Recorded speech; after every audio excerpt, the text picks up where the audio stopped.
Hello, welcome back to my channel, Amphiprotic Solutions. So today I'll be talking about titration methods and of course non-aqueous titration. I'm sure all of us are aware of these methods. We did these practicals by then.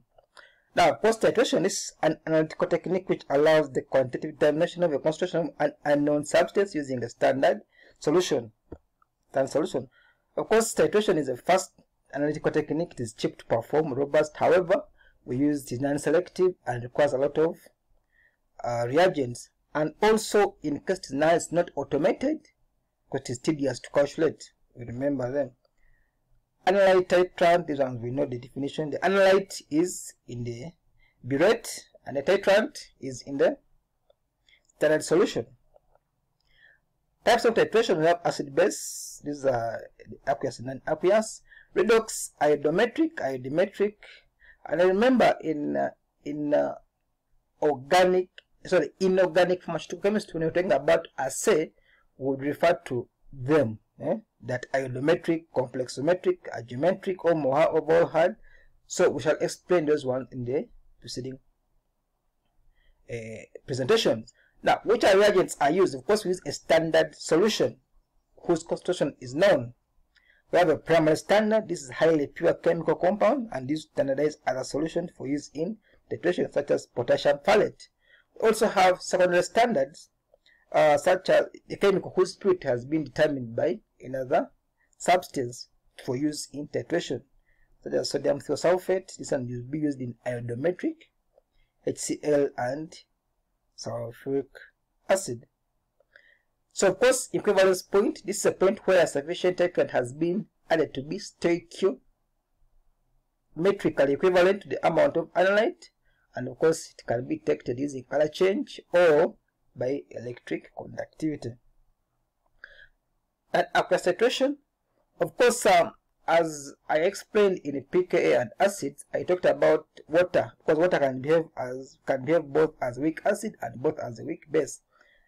So it is always important in this titration, water is avoided because it can interfere with both, because can behave as a proton acceptor or a proton donor, hence it is difficult to detect end equivalence point, and the need to use non-aqueous solvents, was also termed as non-aqueous titration.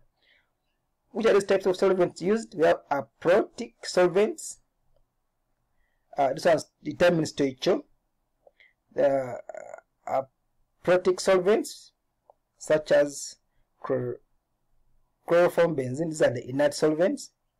Protophilic, protophilic, as the name suggests, philic, attracts ammonia and ethers. Protogenic, they generate the proton. Of course, the amphiprotic can act as both a protophilic and a protogenic. And the common one used in titration is perchloric acid and in acetic acid. Non-aqueous titration of weak bases. Of course, here we use the perchloric acid in acetic acid in titration medium. And of course, we can remove water in the case water is present using acetic anhydride. Remember, this is just a simple presentation. You can get more information in the textbooks.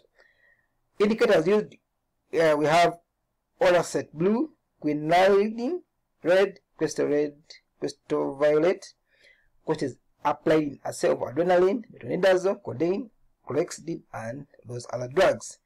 Then aqueous titration of weak bases, solvents such as an alcohol or a aprotic agent solvent is used, which does not compete strongly with the weak acid. Remember, the aprotic solvents, they are inert. Indicators used, we have thermal, blue ultraviolet, and others. It can be used to assay barbiturates, they can be barbiturate and sulfonamides. Other types we have strong acid and strong base titration, use of HCl, and this one we know about it. We use indicators such as phenolphthalein and methyl orange, can use in assay of thiamine, weak base, and strong acid, adding small strong acid in the weak base. You can use the dissolved analyte per titration. Can be used in assay of quinine, weak acid and strong base, adding small base in a weak acid. Using assay of weak acid drugs like aspirin. This is a short presentation, but I'm sure you can get more information. These are the other presentations we have in titration, redox, iodometrie, complex metric, and metric. Thank you for listening to me and watching the presentation. I always remain Wilson. Subscribe to our channel in case you haven't subscribed. You can contact us on email or WhatsApp. Shall always reply. Like the video, share with your colleague. Thank you very much.